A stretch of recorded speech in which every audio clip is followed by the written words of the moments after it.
Thank you so much for joining us, Daniela and Sarah of Luxxe Media. So today we are going to be talking about your upcoming film, Gotham Noir, and also the passion behind you and your team. Cool. Amazing. Excited. Thank you for having us. Of course. Now, your portfolio is quite diverse, but there seems to be an emerging sort of pop culture, cosplay, and comic theme. Can you share where that interest stems from? So we've always had a love and passion for movies, filmmaking. That's kind of how we met and we bonded We was bonded over all the superhero movies that were coming out throughout while we were in high school and stuff like that. We met after high school, but you know what I mean, like all of that stuff. like the And then MCU and all of that. but we carried that into like when we got into our job, and then we kind of got into the cosplay world and just like met people and kind of started around there. But Yeah. he always wanted to do something like Batman related specifically. So Because Batman and Star Wars is my like first love always. And so the plan was always to eventually, hopefully one day do something like this, but still float in amongst the rest of the stuff that we do yeah, as Lux Media. because we don't like to really box ourselves in. We like to try and do as much as possible and keep things interesting and just yeah, we never really niche down, which is both like a good thing and a bad thing, I guess. It's like when you're trying to like grow a platform, like Yeah. Instagram, for example, it's like niching down really helps the platform grow. But because we don't do that, it's like it definitely makes it harder to like push ourselves up the algorithm. But at the same time, it's what we love. We love doing different types of photo shoots. We love doing car, we model, fashion, Portraits, whatever, portraits. couple stuff, like, Yeah. engagements, all that kind of thing. It Yeah. like So makes we, us happy. so we love doing that, and then the opportunity to do Gotham, and then we did Uncharted firstly. Having that opportunity was really like Exciting. exciting and something we wanted to do eventually in the future, and we were lucky enough that we got to do it this early on. Yeah, literally. And I guess when you don't box yourself, the sky's the limit. Literally. Yeah, It is. It really is. it is. Now we're very fortunate. For those that aren't familiar, can you give us a quick rundown of Gotham Noir? So Gotham Noir is a Batman fan film set in the early 1900s. It takes place in an alternate universe, so that's why we haven't given a specific year, because there's technology that floats all the way from 1920s to 1950s. It's very Elseworldy kind of a It's story. 100%. And it definitely has a lot of horror, action. I guess that goes with our theme of not boxing ourselves in. We also chose to include that into our movie. Yeah, because we wanted to feel like you are stepping into a world that isn't ours.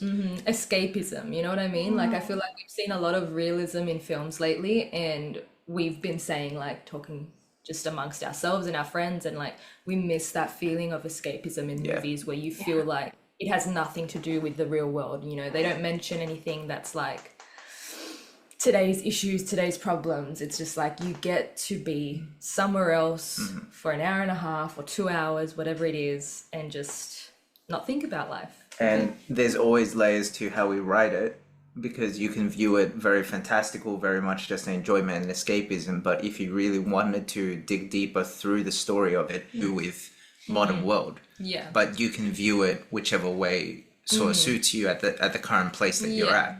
Yeah, we kept it relatable at the same time. And so the story basically is Batman, Gordon, and Catwoman are racing against the clock during Christmas to find out there's a string of murders happening in the Narrows, which is Gotham's most impoverished area. No one knows what's happening or how these women are disappearing, but Batman, Catwoman, and Gordon are basically fighting against the system to find out who it is, put an end to it before Christmas. It definitely has a lot of horror elements, action, drama, feature-length film as well. And yeah, we're incredibly proud of the work that everyone has all created together. Fantastic. And I want to actually touch on a couple of points you covered there, the idea of escapism and that sort of pop culture, nerd culture brought you both together in the early days. sometimes it's seen as something only in our younger years, but it definitely transcends into adulthood that brings you back almost to that mindset when we were younger, when anything was possible. It it definitely is something that I feel that's the beauty of movies, TV shows, is we that you can bond over it yeah when you're younger. But the thing is, we oh, relive like all of that kind of thing. Like we're 100%. very much like, if I want to watch an old Barbie movie, like Barbie Rapunzel, I will watch that Yeah, repeatedly and I will think about it for the rest of my life, kind of thing, you know? 100%. Even just anything Anything that we I watched when we were kids, we will rewatch now, we'll watch it together and we'll have those nostalgic feelings together. Because at the end of it, it's entertainment, and if it inspires you, or like the whole thing for us is that we want to create movies or any project that if you're having a hard day, whatever's happening, and if our film or whatever can pull you out of whatever's happening in your life for an hour and a half even, and Then give you we've won. something, then we That's better than any Oscar or any award. Like we want to have a movie that's rewatchable, that people return to over and over again, because those are our kinds of favorite movies. The ones that you can watch 10 times in a year and that you still love them just as much as the first time you watched it. that you can call up your friends and go, it doesn't have to be the absolute tick box of an proper artsy thing. It can just be, hey, have you seen this cool movie? Let's watch it together. And we love movies that have like even specific scenes that inspire us. Like if we're down in the dumps or if we need a little bit of inspiration, we've got like scenes in our head that we say, okay, let me just watch this and like get into it. Yeah, And then 100%. then we can keep going. Yeah. I love that. I think it's really valuable, what you touched on there and giving back to the everyday person and the community. And on that note, Gotham Noir is a crowd-funded film. And I think that really speaks to the power of the community and the passion behind all of us. How do you feel the community has impacted your creation of Gotham Noir? We couldn't be here without the love and support of the fans, because this is crowdfunded, and they've been through Gotham's been in development since November 2023, and through that there's been a lot of changes and a lot of things that have happened, and the audience has stuck by our side through the entire thing. Stayed following, stayed supporting, stayed up to date with everything. And so people, the audience, even not just crowdfunding, just even questions on social media that ignite their hunger for what it is. Like when we announced, hey, there's going to be Jason Todd in this. People love that. And people went crazy because they were like, oh my God, does this imply there was Dick Grayson beforehand? What does it imply he's Red Hood? Where is it? So people are making up little fan theories. And as we've dropped trailers and things like that, people get more excited because they're trying to figure out the story just based off little snippets and teasers. It's cool. It's really cool. And really at the end of it, it motivates us to push harder and work harder. Yeah, and also like the support in the Batman world is always like incredible. Like you always see so much positivity on any other piece of Batman fan work or whatever it is, like, and we definitely feel like we've received that same sort of what's the word? Love and appreciation. Yeah, love and appreciation, because we posted the trailer and people like, they love it, and it's really exciting to feel like we're doing something right and doing something that the fans are into and interested in and want more of. Like that's a crazy feeling. It's crazy. Yeah. I think it's also refreshing though, the transparency that you've both shown and your team has shown throughout the process. You've taken us along the way. There's been behind the scenes snippets from your cast and your crew. I actually came across your YouTube video, Sick of Realistic Batman, which I thoroughly enjoyed because there are so many varied opinions on Batman, mostly positive, but not always. So it's crazy.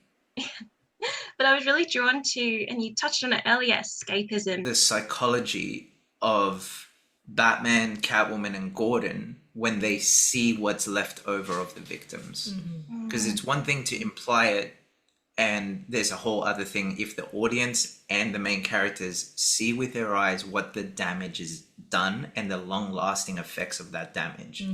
Because then it messes with the audience's head, and it makes them go even more on the side of the protagonist, because they're thinking, this is so bad, this is so horrific, you need to stop him. It adds to the urgency. So that was kind of why we went with horror. It's nothing too extreme, like, for example, if it's not horror for the sake of being horror, Yeah. or gore for the sake of being gore. Absolutely. Like, everything is meaningful, there's a point to it all. Yeah. And the villain's not a villain just to be a villain. There's backstory, there's reason, there's logic behind it. Logic, you know what I mean? Yeah. Sarah pointed out there that it hasn't really been explored in live action, but it has been somewhat more explored in, say, the comics. In terms of inspiration for the film, you mentioned the Nolan films. Where did you draw your inspiration for Batman in this rendition? the Arkham Video games. the Arkham series of games. Definitely the aesthetic has been pulled from it, and it really was. It meant a lot when we dropped the trailer and people were referencing Batman, the rooftop fight that we have, where there's the rain falling on him and he lifts a grapple gun, and people were saying, "Oh my god, this looks straight out of the Arkham games." Like, yes. And we were like, yes, because that was one of the the goal. main inspo. Because But especially like when you look into the cosplay world, like there are so many cosplays based on the games. You know, everyone loves Arkham Catwoman and stuff like that, and it's just like, just the look of it, the aesthetic of it was always great. and definitely the inspo as well. In keeping with that is Kevin Conroy's interpretation of Batman they did in the Arkham games, but specifically in Batman the Animated Series. Yeah. And that is also a version we haven't really fully seen in live action. The Batman that's caring. Yes, he can be a monster to the thugs, to the villains, absolutely. But to the innocent people, he needs to be a saving grace. The innocents need to see Batman and have a sigh of relief and go, okay, I'm protected. Yeah. And that's something that we very much instilled into this story, because it also is a moment of reprieve during all the horror and everything. Yeah. Having Batman, Catwoman, like, heart actually show. So Your film really tackles some heavy subjects. It highlights the corruption and violence in Gotham against women, and especially low-income communities. Would you like to speak more on that topic and why it's important to both as creatives to explore them? because from where we grew up and also our background, I'd say, both of us are first gen Australians, parents from South America, and how they grew up, and then where we grew up here, we live in Western Sydney. So definitely we've seen things politically that have driven targeted attacks to lower income neighborhoods. And that was something that we can speak on from experience, or from experiences from our parents. And so writing that into the story was something that we could relate to. And it's also something as well, like we were saying, you can view it as pure escapism, just pure for the story. Or if you dig deeper, what we're actually saying is that, yes, often law enforcement or the government overlook things that are happening in low impoverished areas, Which is stuff that you see like very frequently. all around the world. Or yeah, literally. And so then it's like, it adds to the escapism of, if only there was a Batman or a Catwoman or even Gordon that would speak up for those people and do something And has the about power to do something about it. Yeah. You know? Yeah. And so that's why we do have those underlying tones that are a bit more grounded, but you can still fully, it's not in your face, and you can fully just view it as like, okay, that's just a story point. I think it is so important, and it's something that I think we forget sometimes in Australia, being so privileged, but it's such a problem here as well that we shouldn't be turning a blind eye to. I think it's amazing that you've both brought light to it in this way. Thank you. Back to the film in general, the props and costumes are fantastic. I'd like to thank especially the wearable heel on your Catwoman. I think cosplayers are especially happy about that one. With the film being sort of in this fantasy world almost, but set in the past. The bit that I think is so interesting is the lack of technology. How did you keep it Bruce Wayne approved? By yeah, sorry. I was going to say the whole lack of technology was the main point that we started with, and how we started talking about the story in total. It was like, we want to see a stripped back Batman. We want to see a Batman that is so vulnerable, that can get injured, that isn't just getting like a bunch of gunshots to the chest and walking through it. Like, we wanted to see vulnerability. And so setting it back then, there's no Kevlar, there's no carbon fiber, there's no surveillance, there's no tracking thing, there's no nothing. So it has to bring it back to the noir detective sort of thing. And like Sarah said, it just makes him more vulnerable even in a fight. Because you pull a knife on Christian Bale or Robert Pattinson or Ben Affleck's Batman, not a problem. You do that now, in our one, he has no Kevlar. There's no carbon fiber. If that knife gets in, it's going to go in. It's going to hurt. So he has to fight a lot smarter. And a lot he's a lot harder. more strategic in a sense. And like, I think a lot of the fans do like when they get to see Batman being a bit more of a detective and like using his wits and using his smarts to like find the bad guy and all of that. And I think we got to touch in that a little bit. Yeah, we did. And him being more human in a way, still superhuman, being, he's a great martial artist. He's got and all of money. That. He's got money. So he is more accelerated than the time, but that's not saying much. Like he can have like a grapple gun, but we still put limitations on it. So It's not like the version that he's got now. it's big, cumbersome, and he has one shot of it. It's one big grapple. Once it's out, it's out. It's out. So it was fun introducing those limitations to him. We had fun with the other writer, Matthew, trying to see how do we hamper him in a smart way. In a way that doesn't make him look weak or make him look like he's struggling, just more so something interesting, like you're rooting for him a little bit more because you're like, oh, well, how's he going to get out of this one? How's he going to get out of this time? How's he going to figure things out when he doesn't have all this excess technology that he's got in modern day? But also no one has any access to this modern day technology anyway. So they're all on an equal playing field, but he obviously still is Bruce Wayne. He's still got the money. He's still got availabilities to technologies that people don't have in that time period. Yeah. And it's exciting. A lot of films now, characters are so overpowered. So I think fans are going to love seeing this rendition where we get a grassroots almost Batman back to his origins, his original skills. For sure. Now, a fluffy one for you. As far as your business goes, you're partners in crime. You're both directors, writers, and also producers. You're also partners in life, which I love. What's it like forging a relationship and a feature film together? It's crazy.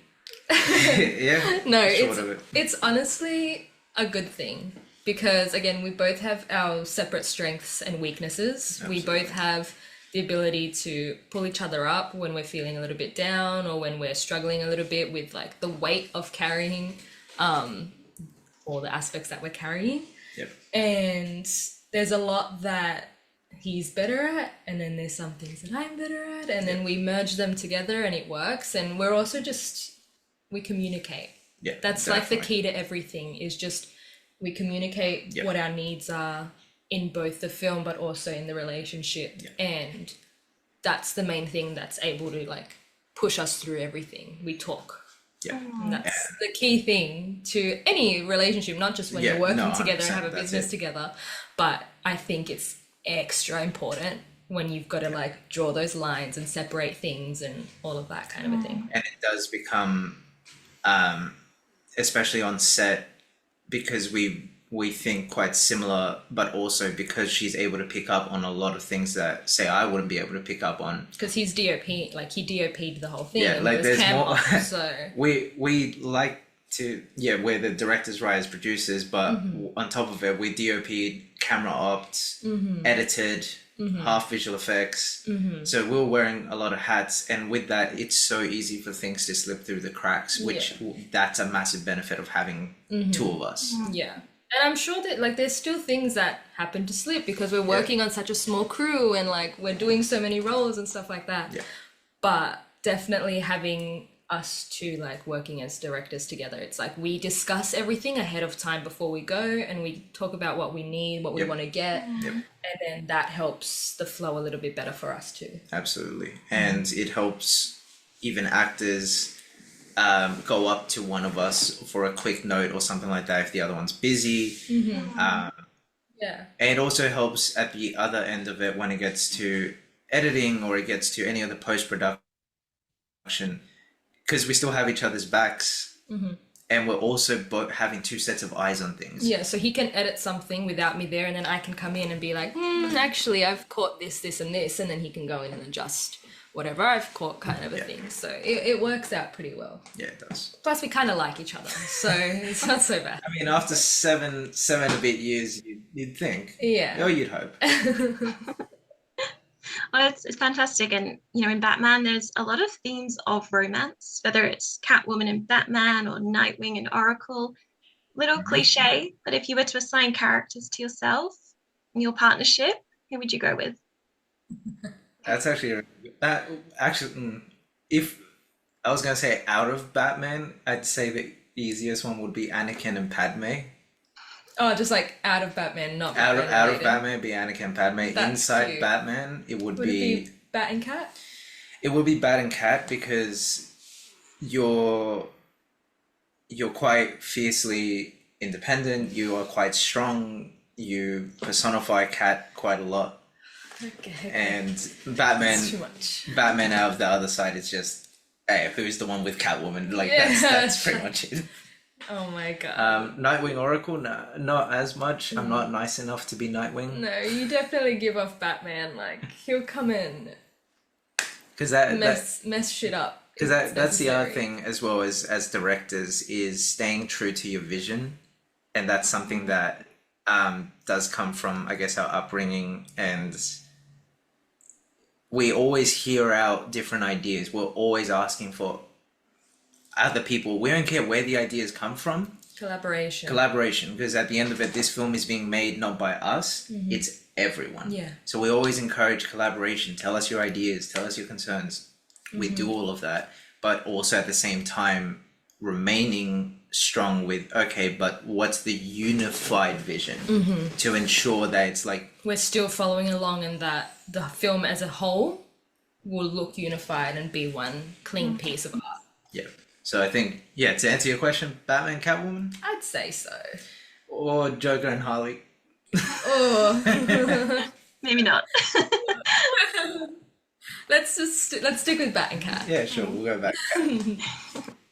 I think you're both amazing, and it's really clear to see that your values and morals are really shining through this film. So on behalf of all the Batman fans, I want to thank you both for this project and bringing it to light. Nothing. All No, good. that's so fine. It's a dream come true for us. It is. on our It's end. something we never thought we'd be doing, especially at 25 and 27. Like, it's not something we assumed would be possible.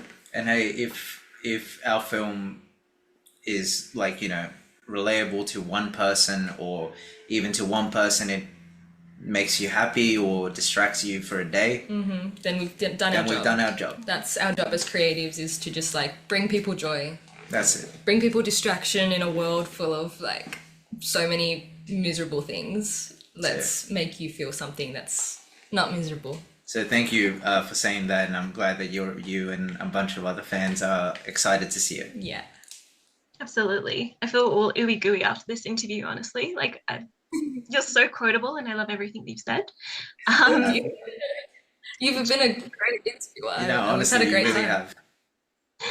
Now, could you maybe give us a little tease of what's to come from your studio? Ooh, what's it Yeah. There is currently 3 projects that are tossed in the air for Luxxe Media's studio. One of which is slightly tied to what we're currently doing in Gotham, but then there's a completely original feature We've got some also original there. stuff that we want to. And bring to the we're expanding the studio into animation as well. So there's also an animation thing in the works. Amazing. I won't poke any further, but thank you so much for sharing and being here today. No, Thanks thank for you for having having us. us. You've It's been made lovely. you made us feel incredibly comfortable, so Yeah. thank you. Thank you, guys.